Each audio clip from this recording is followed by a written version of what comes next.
My parents bought my brother a brand new Jeep for graduation, and all I got was a lottery ticket. Growing up in the quiet suburbs of Chicago felt like living in every teen movie ever made. Split-level houses with American flags flapping on porches, the smell of burgers on the grill every weekend, and neighbors who smiled at you but gossiped the second you walked away. My family? Classic middle class.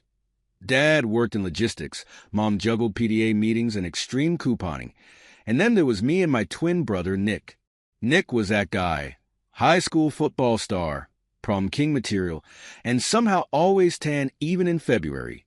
Girls tripped over themselves around him, and teachers gave him the "you'll go far" speech at least once a week. Me? I was a twin with the Target name tag, stacking shelves to save for college. If Nick was the Super Bowl, I was the Tuesday night high school chess club. No hard feelings, though. Okay, maybe a little. We were close in that weird twin telepathy way. Like when you know your brother just stole the last slice of pizza without even checking. But while Nick basked in the spotlight, I just wanted out. College wasn't just school for me. It was an escape route. Senior year was a montage of Nick's endless parties, my late-night essays, and our parents already knee-deep in graduation planning. Mom buried herself in Pinterest boards for the ultimate grad party. Think fairy lights, themed cupcakes, and a playlist with way too much Journey. Dad? He was locked in a battle with himself over whether renting a margarita machine would make him the cool dad or get him banned from the next HWA meeting. Nick had already secured a full-ride football scholarship to Michigan, which meant months of congratulations cards and random neighbors saying, "We always knew he'd make it big." Me? I was counting down the days until my state college escape. It wasn't the Ivy League, but it was my chance to finally be just Alex, not Nick's twin, not the other one, just me. The days before graduation felt like a pressure cooker. Nick had practice, parties, and a constant stream of texts from girls planning post-grad getaways.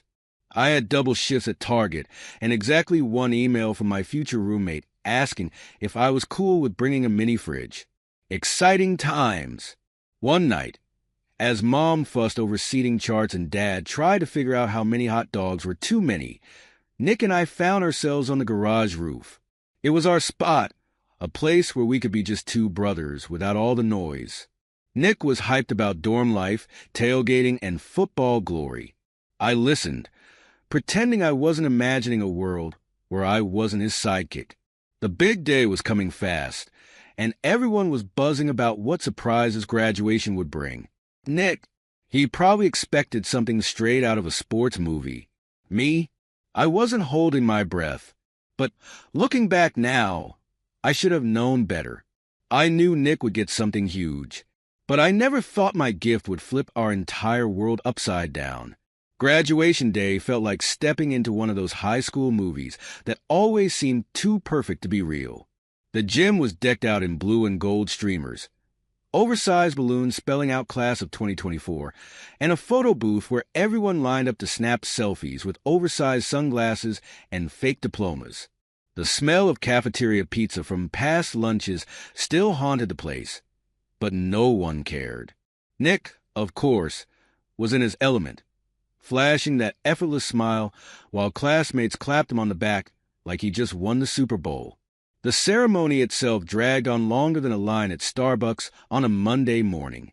Speeches that tried too hard to be funny, a choir performance that made me question if any of them actually rehearsed, and me sitting there thinking about my next Target shift. Nick's name got called with the kind of enthusiasm usually reserved for lottery winners, while mine was more like, "Oh, write him too?" But hey, at least I didn't trip walking across the stage. Small wins. Afterward, the chaos was unreal. Mom sobbing like we were shipping off to Mars, dads awkwardly filming every second on their phones, and relatives I barely knew pulling me into hugs that lasted way too long. Nick got mobbed by his fan club, while I mostly nodded along to small talk and dodged questions about my future like I was in the NFL myself. Back at home, our backyard looked like it had been ripped from a Pinterest board. Fairy lights everywhere, A table stacked with mini sliders, chips, and hot dogs, and a cooler packed with enough Coca-Cola to fuel an all-nighter. Nick's crew rolled in like a tsunami, each louder than the next, dressed in polos and class of 2024 t-shirts that looked suspiciously new.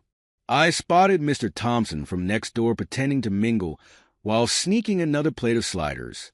Someone, probably Nick, decided that renting a limo was a move.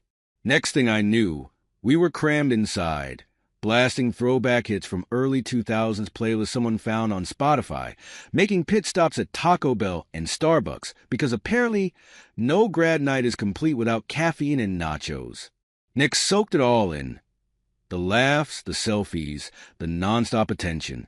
Me, I sat back, sipping my Coke, cracking jokes, and wondering if anyone actually noticed I was there. We did the classic Starbucks photo op, holding our drinks like they were Oscars, and for a split second, it felt like maybe this could be my moment too. Back home, as the party hit its peak and the fairy lights flickered in the humid night air, Mom and Dad gathered everyone inside for the moment everyone was waiting for. The gifts. Nick looked ready to burst, already picturing whatever grand surprise our parents had cooked up for him. Me, I just hoped my gift wasn't socks. I knew Nick's gift would be something unforgettable. But what haunted me wasn't what he'd get. It was what I wouldn't. The living room buzzed with anticipation. Nick was practically vibrating, already imagining himself behind the wheel of whatever dream gift our parents had lined up. His friends, sprawled across our worn leather couch in half-empty bean bags, whispered guesses between sips of Mountain Dew and bites of pizza. A sports car? A motorcycle? Maybe a boat? Nick deserved something flashy, right? Mom, holding back tears like we just won the lottery, handed him a key fob. The room erupted louder than a Bears touchdown. Nick bolted outside, everyone trailing behind him like groupies chasing a rock star.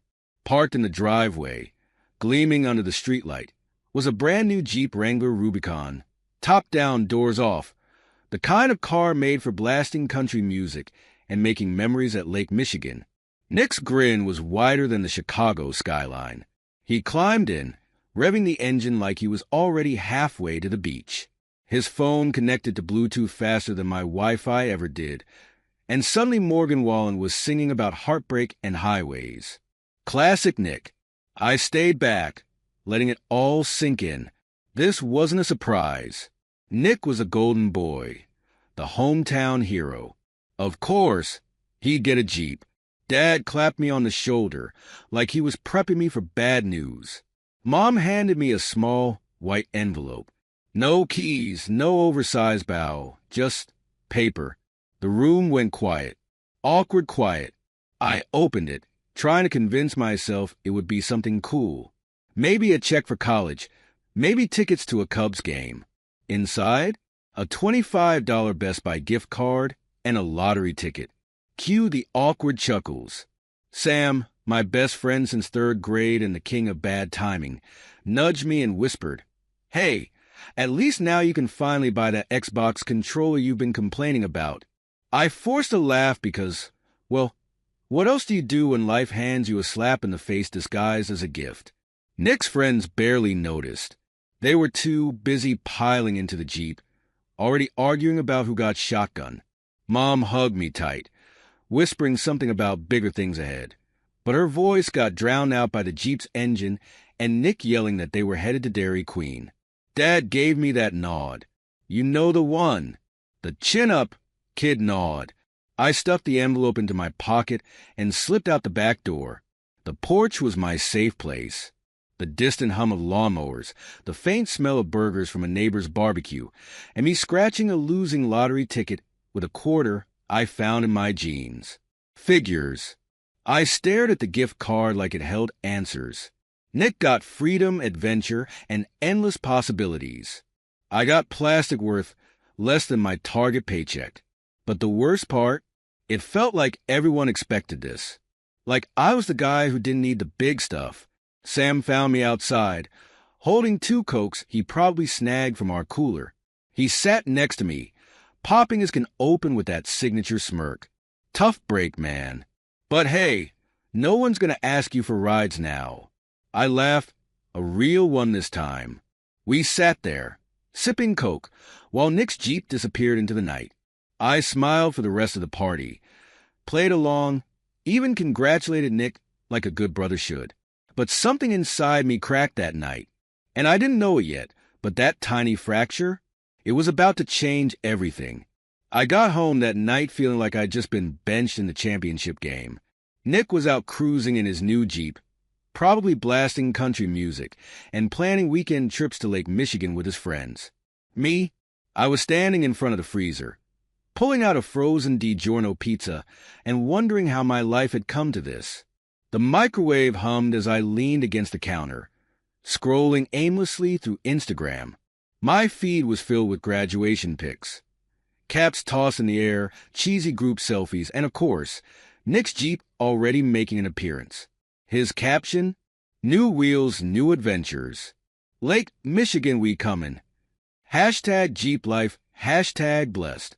I sighed, liking the post out of habit, even though it made my chest tighten. The timer beeped, snapping me out of my doom scroll. I grabbed my pizza and settled onto our old plaid couch, balancing the plate on my lap. The living room smelled like pepperoni and disappointment. I flipped through Netflix until I landed on The Office. It was my go-to. Something about Michael Scott's awkwardness made my own life feel less tragic. Jim's pranks on Dwight, peak comedy. And let's be honest, if Pam could survive a relationship with Roy, maybe I could survive being Nick's twin.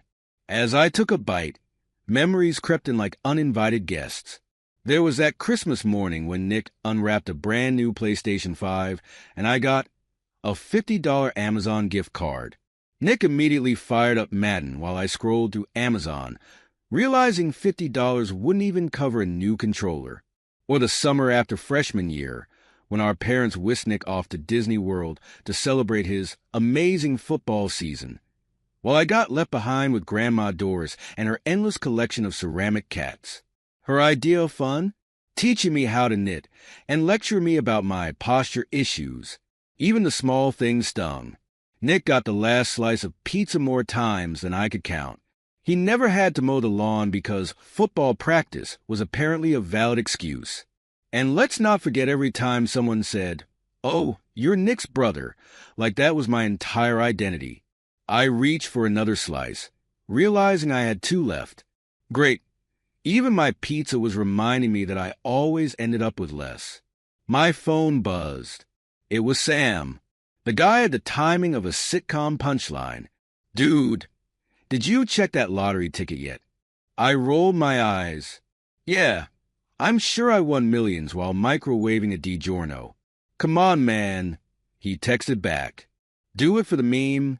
I sighed, pulling the crumpled ticket from my jeans. It felt like a cruel joke, but whatever. Fine. Let's get this over with, I thought. Little did I know that moment would flip my world upside down. I stared at the crumpled lottery ticket in my hand, half expecting it to burst into flames or disappear like some cruel prank. My fingers trembled as I opened the lottery app on my phone. The screen loaded slower than dial-up internet, and my heart pounded like I'd just run a marathon.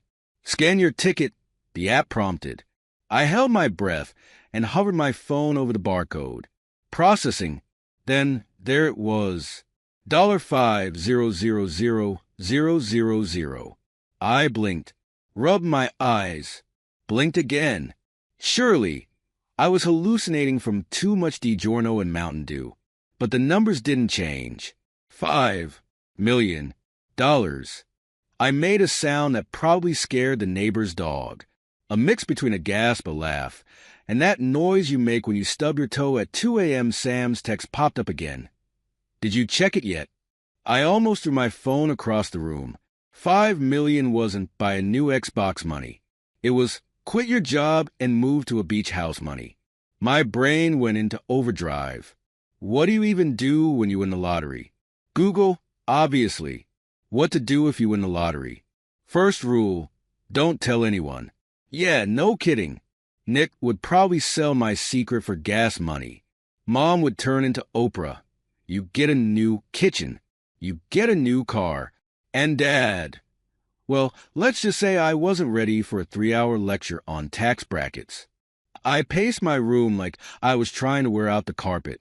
A million thoughts raced through my head. Buy a car? A house? Every season of The Office on Blu-ray? I sat on my bed, scrolling through endless articles. Get a lawyer. Stay anonymous. Don't spend too quickly. Most winners go broke within years. Great. Nothing like the fear of financial ruin to kill the mood. Outside, I heard Nick's Jeep rumble into the driveway. His laughter filtered through my window as he bragged about the girl from Dairy Queen who gave him her number. Classic Nick. I peeked out the window. There he was, leaning against his shiny new Jeep, tossing fries into his mouth like he didn't have a care in the world. Meanwhile, I had a $5 million secret burning a hole in my sock drawer. I thought about telling Sam, but then I remembered how he accidentally let it slip when I had a crush on our math tutor sophomore year. No way. I needed a plan, a solid one. But first, I needed to hide the ticket better than some sock drawer cliché. I stuffed it into an old paperback no one would ever touch. Asterisk Advanced Algebra 2-star. Pretty sure even burglars would leave that one behind. My phone buzzed again. Sam. Yo, you good? I grinned. Yeah. I texted back. I'm good. But inside, I was already planning my next move. I knew, without a doubt, that they'd all want a piece of this pie. But I wasn't sharing. The morning after my $5 million discovery, I woke up with a mix of excitement and paranoia.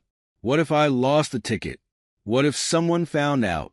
What if this was all a dream, and I'd wake up still working late shifts at Target, arguing with customers about expired coupons? I needed a plan, and the first step was getting this money somewhere safe.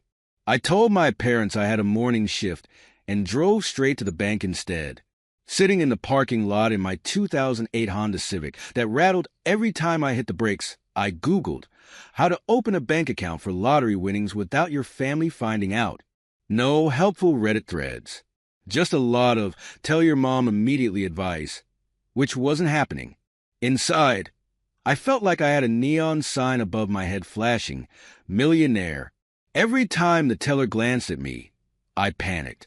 But an hour later, I walked out with a new account, a temporary card, and a meeting with Brian, my new financial advisor. Brian looked exactly how you'd picture a financial advisor. Polo shirt, khakis, and the kind of smile that said, "Trust me, I won't lose all your money, probably." He didn't blink when I told him about my win. Just launched into a TED talk about diversified portfolios. I nodded like I understood, wondering if anyone ever just bought a mansion and called it a day. Eventually, I invested in Tesla and Amazon stocks because, well, Elon Musk and 2-day shipping. Next up, Operation New Alex. I hit the mall like a man on a mission, skipped Walmart, beeline to Nike, and spent more in an hour than I had in the past 2 years combined. Hoodies, Air Jordans, Ray-Bans, the essentials. For the first time, I wasn't counting pennies at the clearance rack. When I strutted into the house, Nick noticed instantly. "New kicks?" he asked, tossing a football in the air. "Uber," I said. Like that explained everything. Apparently, in Nick's world, driving strangers around could buy you $200 sneakers. A week later, I traded my Civic for a Tesla Model 3. The first time I pulled up, Nick nearly spit out his Mountain Dew. "No way," he laughed. "This is like an Uber rental, right?" "Yep," I shrugged. Testing it out, no one questioned it. My parents started hinting about bills, and Nick kept teasing me about being the bougie Uber driver. Meanwhile, I was building a life no one knew about. For the first time, I felt free. Nick had his Jeep and his fan club. I had my secret fortune and a fresh start. But secrets like mine, they never stay hidden for long. The Tesla's autopilot hummed softly as I cruised back down I-90 after the Post Malone concert, my ears still ringing from the bass and Sam's off-key singing. The night had been perfect, front row seats, overpriced merch, and enough adrenaline to fuel me for a week. I was on top of the world, imagining late-night Taco Bell runs in my Tesla and never having to explain why I couldn't go on spring break trips. But my buzz started to wear off as I pulled into our driveway and noticed all the lights still on. It was almost midnight. Weird. I walked in, half expecting everyone to be asleep. Maybe Nick passed out with his Xbox controller in hand. Instead, Mom, Dad, and Nick were all waiting in the living room, like an intervention scene from a bad TV drama. Nick sat there holding my black jacket, the one I'd left behind by accident. "Nice jacket," he said, too casually. Guess what I found in the pocket? My stomach dropped faster than my GPA during finals week. "You went through my stuff?" I shot back, trying to sound outraged instead of terrified. Nick shrugged, smirking like he just scored a game-winning touchdown. I was cold. Didn't think you'd mind. But hey, I didn't have to dig far. This little gem was right there.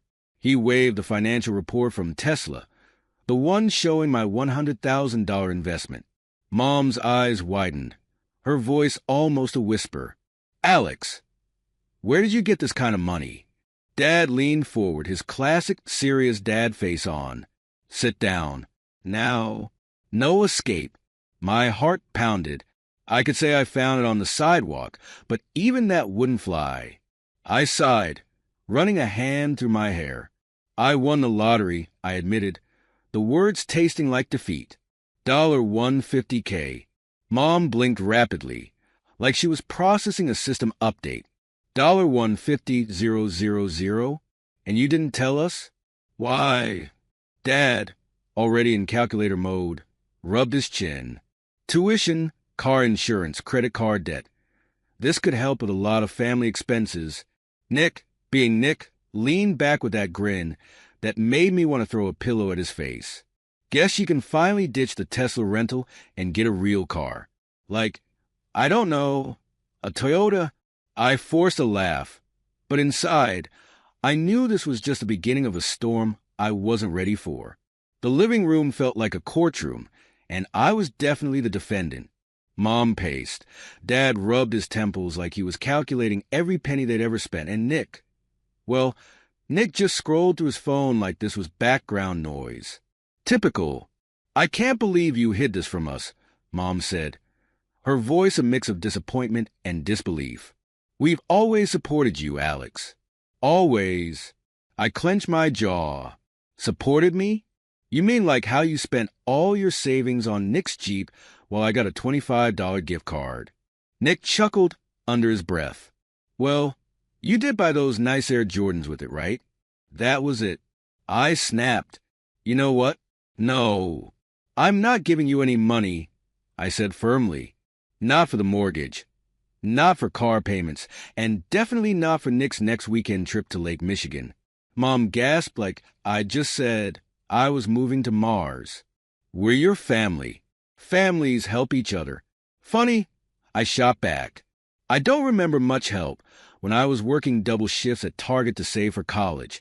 Dad tried to keep the peace. "Son, we thought Nick's Jeep was an investment in his future. He needed it for what? Instagram posts?" Cruising past Starbucks, I interrupted. Nick finally looked up. "Chill, dude. You're acting like I forced him to buy it." My voice dripped with sarcasm. "Right, because saying I need a Jeep isn't forcing at all." Mom started with the guilt trips. "We did our best, Alex. Maybe you could just help a little? We're behind on some bills. The water heater's busted, and your dad's car needs new brakes." I grabbed my jacket. "I'm done, Mom."